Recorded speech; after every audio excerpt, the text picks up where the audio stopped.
A veces pienso que por el mero hecho de nosotros estar viviendo en Pereira y en esta región del eje cafetero, Manizales, Armenia, esos municipios intermedios, no nos damos cuenta de lo que está pasando en el entorno nacional e internacional, porque tenemos un territorio en donde parecería que viviéramos en otro país. Nosotros en esta zona no tenemos presencia guerrillera, no tenemos intervención de paramilitares, los problemas de narcotráfico son de menudeo, hay problemas graves que están creciendo pues, con presencia de personas indeseables que ameritan un mayor control de las autoridades de militares y de policía, pero en términos generales esta región del eje cafetero y nosotros particularmente en Pereira disfrutamos de un clima de seguridad relativamente diferente al del resto del país, a zonas de alta convulsión como la costa atlántica, el Cauca, inclusive Cali, ha sufrido muchísimo, Muy fuerte. muchísimo. Bogotá es un hormiguero, en fin. Queremos hablar con el doctor Julio Teortúa Ochoa, su experiencia vasta en este tema de territorios, que son temas de territorio, por varias razones. Una de ellas, ya lo hemos comentado, la reforma que se le está haciendo al Sistema General de Participaciones para darle mayor fortaleza financiera a los territorios, a los municipios y a los departamentos. Ahí hay unas controversias, pero eso se va a lograr.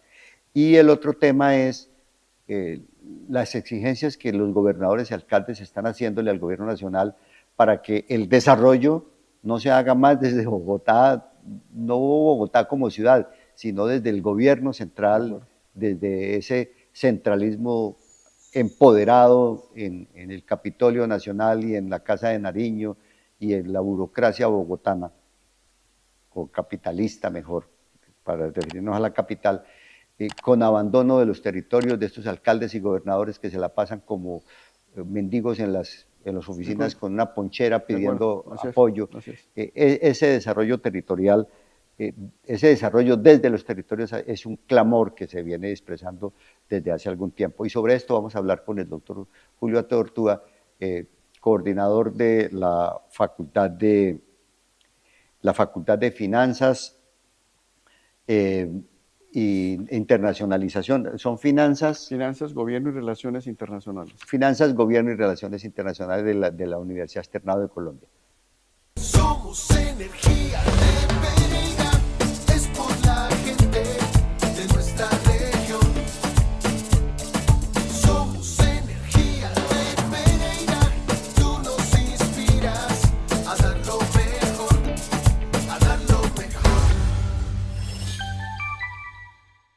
Doctor Julio, es que estábamos hablando del desarrollo regional en el marco de la internacionalización de ciudades. En el programa anterior que hicimos con usted, yo le planteaba que estas ciudades del eje cafetero, y usted está de acuerdo en ello, tienen una gran vocación para la internacionalización, sí, ¿cierto? ¿Sí?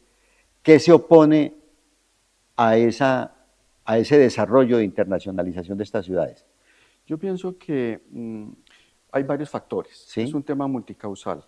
Parece que uno de los puntos fundamentales es un marco regulatorio. Digamos que se requiere eso que tú decías, de que nos permita una verdadera descentralización del presupuesto de las finanzas para que estas regiones, y estoy hablando en términos generales, pero específicamente en el caso del eje cafetero, pues necesitamos un marco presupuestal de autonomía, de independencia presupuestal y financiera para los territorios que puedan gestionar a su vez para definir unas acciones y unas actividades que puedan proyectar la región, repito, no la ciudad como tal, sino la región vista como región. Sí, es más, señor. Hoy ya no se habla de ciudades, estábamos hablando dentro de un marco de desarrollo y de progreso regional, entonces digamos que se requiere fundamentalmente de un marco legal. Cuando yo hablo de marco regulatorio, de generar una infraestructura legal, una infraestructura jurídica que le permita a las autoridades locales, a las autoridades territoriales, poder gestionar y plasmar eso en verdaderos planes de desarrollo, pero planes de desarrollo que no se queden en letra muerta, sino planes de desarrollo que se puedan materializar a corto, mediano y largo plazo y que se puedan llevar a cabo. Segundo obstáculo es el tema de la formación. A mí me parece que debido a ese excesivo centralismo que tú marcabas en la introducción de esta charla, es que buena parte de las inversiones o gran parte de las inversiones que se hacen en las regiones en Colombia, y no estoy hablando solamente del eje cafetero, sino en Colombia, y te lo digo por experiencia propia, los recursos entran a las regiones, llegan a las regiones, pero los funcionarios que vienen de Bogotá llegan y salen. Es decir, entran a la región, dejan unos recursos, dejan unos programas, unas actividades, unas acciones y regresan a la capital, lo que tú llamas a la capital, a esa gran burocracia, en donde se diseñan programas, muchas veces se diseñan programas, se planean programas para diferentes regiones con un criterio uniforme, con un criterio estandarizado, cuando no es lo mismo invertir o desarrollar programas de inversión pública social en el eje cafetero que en el Chocó, o que en el Cauca, o que en el Amazonas, desconociendo el contexto cultural, social y económico de las regiones. Entonces se estandarizan políticas o programas, ni siquiera políticas, programas del gobierno de turno. Claro, no es lo mismo hacer un programa en la costa atlántica que hacerlo aquí en el eje cafetero o en el Baupés o en la zona amazónica. De acuerdo, te lo pongo en términos prácticos. No es lo mismo hacer un mejoramiento de condiciones de habitabilidad para poblaciones vulnerables en el Chocó que en Pereira. O sea, estamos en contexto. Entonces digamos que hay un marco regulatorio.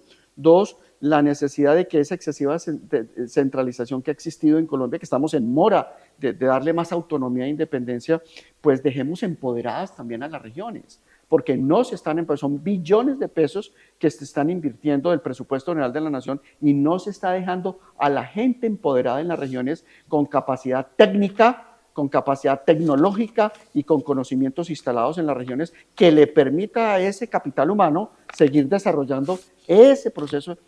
En otras palabras, ¿qué es lo que quiero decir, Luis?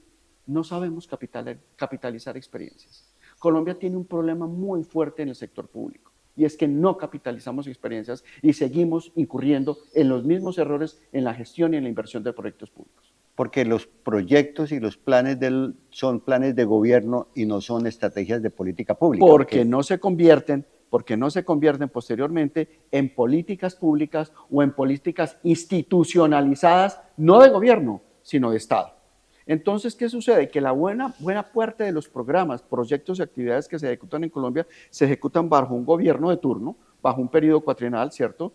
Pero con una característica de transitoriedad, con una característica de entrar y salir a las regiones sin dejar capacidades instaladas que permitan a las regiones poder salir por sí mismas, aprovechar esa inversión de sus recursos, bien sea en proyectos de infraestructura social, en subsidios, generación de ingresos, proyectos productivos, que no está dejando a las regiones salir adelante porque no se está generando un empoderamiento en el capital humano en las diferentes regiones. Entonces a mí me parece muy, muy importante que esa ley de descentralización, que esa perspectiva del proyecto de ley de regalías, que yo estoy seguro que va a salir también, con pro y con contras, no vaya a ser y no vaya a sucumbir por corrupción política, por politiquería, sino que realmente las autoridades territoriales sepan y tengan la visión de saber aprovechar todas estas oportunidades y de proyectar estas regiones, no solamente a nivel local y nacional, sino a nivel internacional. Es que parecería, doctor Julio, y no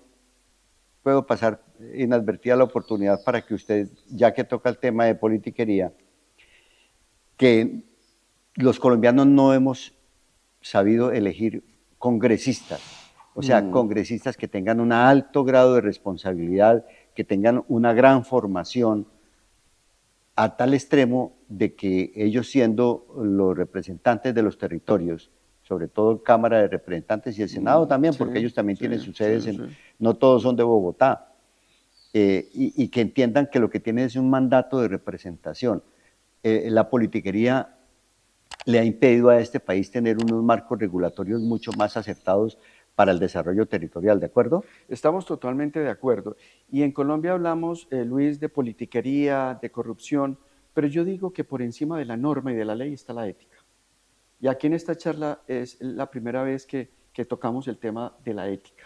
Y la ética, y no estoy hablando de moral, estoy hablando de la ética, del buen comportamiento ciudadano, de los derechos y obligaciones que tenemos como ciudadanos. Sí, los griegos decían que la ética es la ciencia que enseña la moral. Arete, del griego arete, en donde nosotros, algún día Colombia tiene que llegar a tener, corrupción hay en todo el mundo, pero digamos que tenemos que tener un nivel de conciencia y de cultura en torno a que si el país sigue y las nuevas generaciones que vienen, la generación actual y las nuevas generaciones que vienen, si no toman conciencia y no volvemos a la génesis de los valores, ¿cuál es la génesis de los valores? La familia, el hogar, que nos permitan el día de mañana, cuando tengamos responsabilidad de tomar decisiones, ¿cierto? En el sector privado o en el sector público, de tener un país mucho más transparente, mucho más ético. El problema no es la ley está.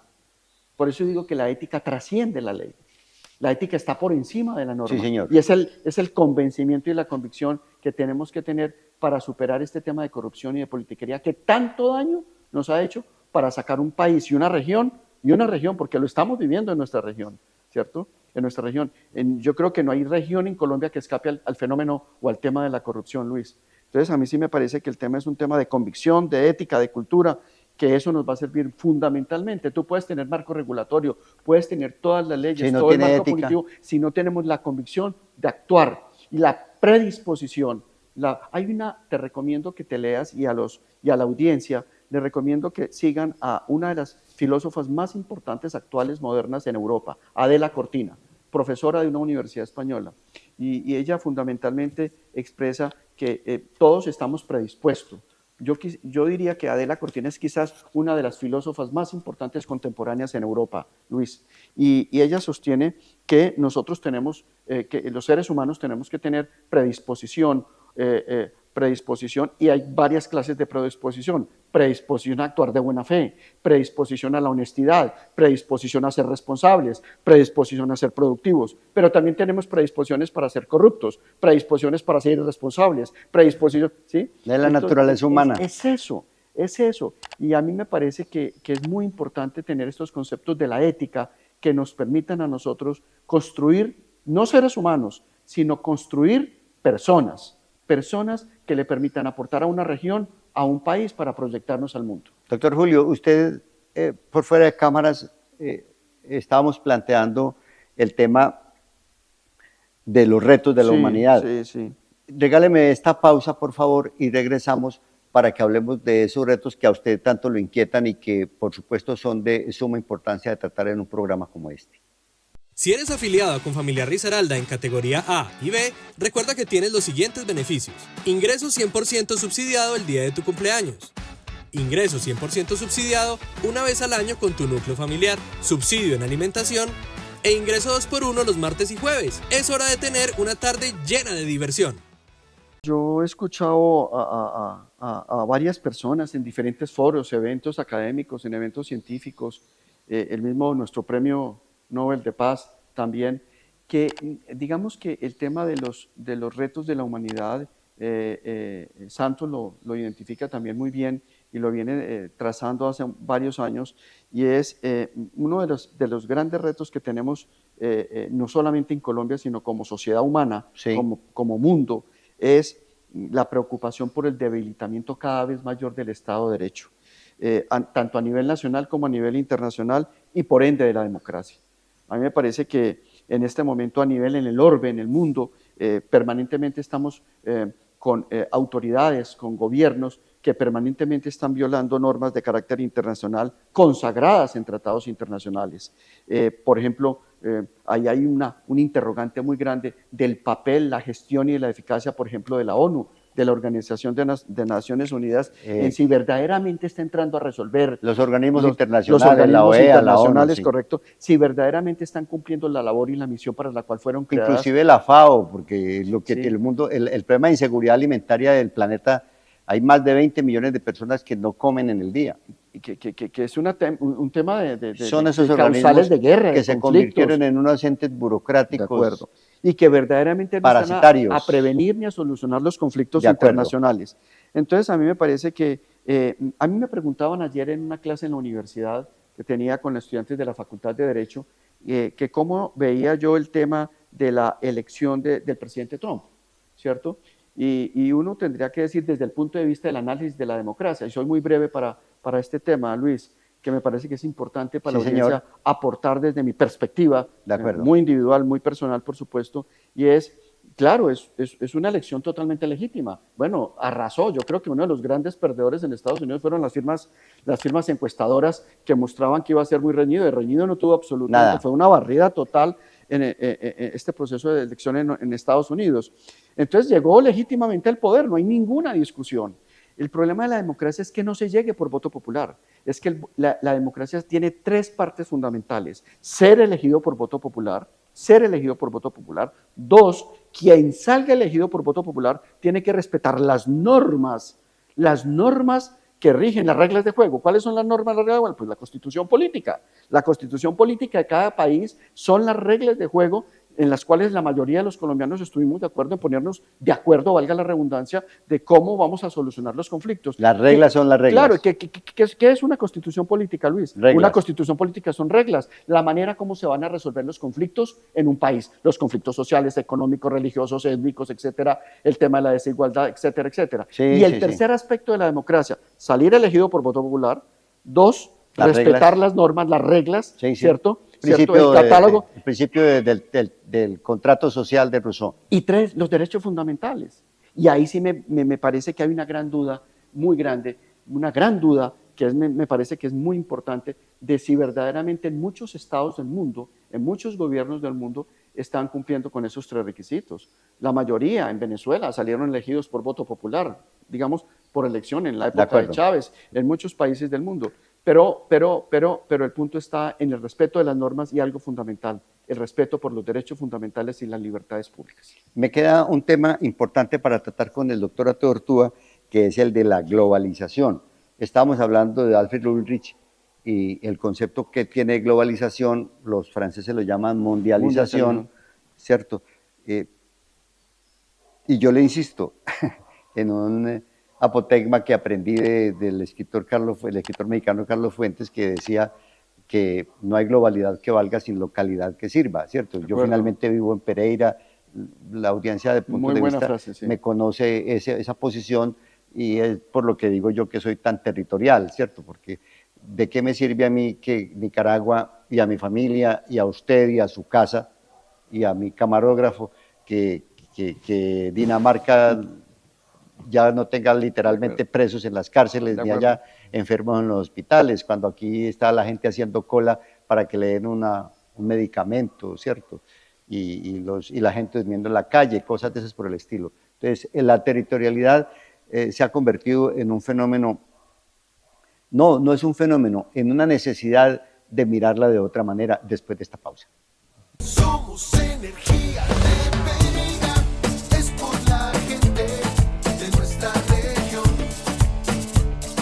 Somos energía de Pereira, tú nos inspiras a dar lo mejor, a dar lo mejor. Hablábamos anteriormente, antes de iniciar esta charla, que entendemos por globalización como un fenómeno, entendido como un fenómeno puramente económico. Sí, señor. Y resulta que la globalización, entre otros autores, Alfred Ulrich dice que no es solamente un fenómeno económico. Además, no es fenómeno, porque la globalización siempre se ha dado en la historia de la humanidad, sobre todo desde la época de la Edad Media. Desde el siglo XV, siglo XVI, Edad Media, media alta, se viene dando manifestaciones de procesos de globalización, de intercambio de productos en la época, por ejemplo, de la Feria de los Mercaderes, en las ferias que se hacían, y eran ferias internacionales donde se intercambiaban productos. Entonces, el punto y la reflexión aquí es que la globalización, bien entendida, con sus características, con sus matices, etcétera, más que un fenómeno, está constituido por un proceso que tiene varias dimensiones. Hoy en día no podemos decir que la globalización es eminentemente de tipo económico. Hoy estamos hablando de problemas conflictos internacionales muy fuertes, por ejemplo, en el tema religioso, en el tema migratorio, en el tema cultural, en el tema étnico. ¿Qué tal la globalización en el tema jurídico? ¿Cierto? Entonces, digamos que hay que ver la globalización no como un fenómeno cuya manifestación, por supuesto, que de hoy en día es totalmente diferente de la década de los años 80 a hoy, muy diferente a la globalización que se dio en la Edad Media, quiero aclarar eso. Sí, por supuesto. Pero con unas manifestaciones, unas exteriorizaciones muy diferentes, pero no es un fenómeno nuevo. Siempre ha habido globalización y muy marcada en el periodo de la Edad Media, sino como, digamos, de alguna manera se puede ver como un proceso un proceso gradual, un proceso sistemático que se ha venido dando, que se ha venido profundizando a finales de la década de los 80, fuertemente en la época de los 90 en el gobierno. Y de alto impacto en este momento con el tema de la aparición de los fenómenos, estos sí fenómenos de comunicación global, De acuerdo. global y la inteligencia artificial. Y con el tema, por ejemplo, de la inteligencia artificial, con el tema fundamentalmente, por ejemplo, de las políticas de gobierno, en donde hoy en día vemos muy marcados dentro de estos temas de globalización. Por ahí había un periodista, un columnista venezolano muy importante que escribió una columna que en este momento, discúlpame, se me olvida el nombre venezolano, que hablaba de las 3P. Y las 3P son propaganda, tú hablabas de desinformación, Sí, que tiene que ver con el tema esa es la otra pandemia. el tema de la otra pandemia, Sí, la propaganda, el tema de la polarización y el tema del populismo. Digamos que esas Ajá. son las 3P, propaganda, que hablas tú de desinformación, propaganda, polarización la y polarización populismo. política, ideológica, sobre Correcto. todo. Y cómo varios países del mundo se están abriendo al mundo desde el punto de vista comercial, desde el punto de vista industrial, pero cómo, por ejemplo, una de las grandes potencias del mundo, como los Estados Unidos, se está encerrando, es decir, creando muros. Y a la inversa o a la disconversa, China se está abriendo, como se está abriendo. el caso de Xi Jinping, el presidente de China, que le preguntan que por qué él tiene un país, que gobierna un país que es de ideología comunista con una sociedad capitalista comercial. Y dice, ¿recuerda? Dice, Sí, no de me acuerdo. importa que el gato sea blanco o negro con tal que case ratones. De Así acuerdo. no piensa Trump, por ejemplo, cuando dice que va a aumentar los aranceles y que, o sea, se cierran. Entonces, mira tú que el fenómeno de la globalización tiene que ver no solamente con temas económicos, sino también con temas migratorios. Buena parte de los migrantes que se encuentran en los Estados Unidos, buena interesante. parte, no tengo el dato exacto, pero buena parte, la mayoría son mexicanos. Y ahí tiene un reto muy grande el nuevo El 60% de los migrantes son mexicanos son en Estados mexicanos Unidos. y ahí va a haber un tema muy fuerte de relaciones internacionales entre Estados Unidos y cómo va a manejar el nuevo gobierno norteamericano, el tema con México, el tema migratorio, el tema religioso, el tema jurídico. Cada vez, y ya soy muy breve con esto, Luis, Sí, señor. cada vez, por ejemplo, te hablo de Colombia, cada vez estamos recibiendo más instituciones jurídicas que vienen migrando de sistemas anglosajones. Cada vez, por ejemplo, en materia jurídica tenemos nuevas instituciones que están penetrando, que están ingresando a nuestro ordenamiento jurídico que provienen del sistema anglo-norteamericano, ¿cierto? Y tenemos una influencia fundamentalmente producto del fenómeno de la globalización. Cómo otras figuras jurídicas de otros ordenamientos jurídicos en Europa, en Estados Unidos, están influyendo en nuestro sistema y en nuestro ordenamiento jurídico, con un factor adicional, con una pregunta adicional. No estamos dejando y estamos perdiendo las raíces de nuestro ordenamiento jurídico construido en los últimos 200 años, que nos ha costado sangre, ¿cierto? Eliminando la esclavitud, eliminando todo este tema discriminatorio que todavía mantenemos, pero que ha sido una lucha en los últimos 200 años en Colombia, cuando estamos recibiendo instituciones de orden internacional, de sistemas anglosajones o de otros países de Europa, en donde de alguna manera están penetrando a nuestro ordenamiento jurídico y que de alguna manera estamos perdiendo los orígenes y las raíces de nuestro ordenamiento jurídico, que nos ha costado tanto trabajo construirlo en los 200 años, lo bueno o lo malo que tengamos, pero pienso que tenemos más cosas buenas que malas en nuestro ordenamiento jurídico y que de alguna manera, producto de la globalización jurídica, estamos nosotros admitiendo y recibiendo nuevas instituciones jurídicas que en algunos casos son positivas, pero en otros casos pueden atentar contra los orígenes y lo que somos como república y como país. El fenómeno o el problema, mejor, más complicado, más grave, de mayor impacto de la globalización es el del cambio climático. Yo pienso que sí. Yo pienso que es el del cambio climático y hay un factor adicional que tú mencionaste de manera muy inteligente ahora y pertinente al tema que estamos tratando, que es el tema de la inteligencia artificial, la cuarta revolución industrial. El tema de la cuarta revolución industrial, que uno de los componentes, porque la cuarta revolución industrial es la era toda digital. la era digital y la era de la información y de las comunicaciones, tiene un marco muy, muy profundo y un fondo muy, muy especial que a veces lo perdemos de vista. Y vuelvo al tema, al componente ético. ¿Quién va a definir? ¿Quién define el tema digital? ¿Y quién lo define? ¿Es un robot? ¿Lo define un ser humano? Ahí hay un tema ético de un trasfondo que tú no te alcanzas a imaginar y que es un desafío, y es un reto, pero no para Colombia, para todo el mundo va a ser un desafío, un reto para la humanidad. Para la humanidad. Es decir, va a haber un cambio del marco ético en el mundo, pero si va a haber ese marco, ¿quién lo va a definir? ¿Lo va a definir el mundo robótico? lo va a definir un ser humano, y si es un ser humano, ¿quién es el ser humano ¿Usted cree, que nos doctor? va a definir los estándares éticos en una de las diferentes o en cada una de las diferentes áreas sociales, económicas, políticas y religiosas? Entonces a mí me parece que el de la inteligencia artificial tiene un gran reto, y es que los estados necesariamente tienen que entrar a regular rápidamente el tema de la inteligencia artificial. Gabriel García Márquez, creo que fue en su discurso en Estocolmo cuando recibió el premio Nobel en el año 82, dijo que el ser humano era inmutable. O sea, va a sobrevivir por siempre. Pero ya hay unos razonamientos a raíz de lo del cambio climático, la guerra, una eventual guerra nuclear. O sea, hay una amenaza sobre la supervivencia del ser humano. ¿Usted lo cree de esa manera? Sí, yo pienso que está de por medio no solamente el cambio climático, sino toda una serie de factores fundamentales, la misma guerra nuclear, ¿cierto? La amenaza nuclear, la inteligencia artificial. Las pandemias. Las pandemias, hablábamos antes de la entrevista, de la charla, el tema de la pandemia, que todavía tenemos los impactos del COVID, Sí. del 2020 y del 2021, y de las nuevas pandemias que ya en varias partes del mundo, ya la Organización Mundial de la Salud lo ha advertido, por ahí están también gestionando ya nuevas vacunas. Yo estoy convencido de una cosa, Luis, que nosotros, yo no sé si estoy bastante atrevido en decir lo que voy a decir, pero cada vez me convenzo más. Yo creo que la Tercera Guerra Mundial ya está en sus inicios. Y hace mucho rato estamos en una Tercera Guerra Mundial con unas manifestaciones y con una caracterización totalmente diferente a una primera y a una segunda. Muy tecnológica. Sí, señora, muy tecnológica. Lo que está pasando en Israel, Gaza y Líbano, la zona del Medio Oriente, es una muestra del botón de la camisa. Exactamente. Entonces a mí me parece que no solamente es una Tercera Guerra Mundial que va a ser con tanques de guerra, con fusiles de guerra, en campos de guerra, sino va a ser una guerra que ya se viene dando desde el mundo digital, desde el mundo de la información, del conocimiento, etcétera. Y yo pienso que ¿de autodestrucción? Es decir, estamos supervigilados. Estamos totalmente supervigilados. Es decir, en este momento el mundo sabe qué es lo que tú estás haciendo. Estamos hipervigilados, más que supervigilados, hipervigilados. El doctor Julio Teortúa, profesor emérito de la Universidad Externado de Colombia, coordinador de la Facultad de Finanzas, negocios y Relaciones Internacionales, área de Derecho. Y del área de Derecho.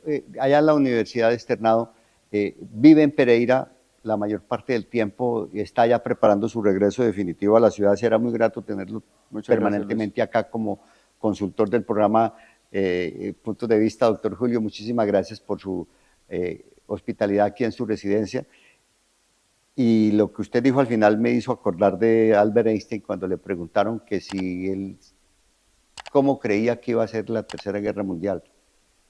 Y la respuesta del gran Albert Einstein fue que él no sabía cómo podía desarrollarse la Tercera Guerra Mundial, pero estaba seguro que la cuarta iba a ser a garrote y piedra. Así es. A la amable teleaudiencia de Puntos de Vista, muchísimas gracias por la sintonía, por seguirnos, por la confianza en este programa que es el programa de los líderes de opinión de Pereira y Risaralda. Hasta nuestro próximo programa. Recuerden, de lunes a viernes aquí en Puntos de Vista en GQ, tu canal.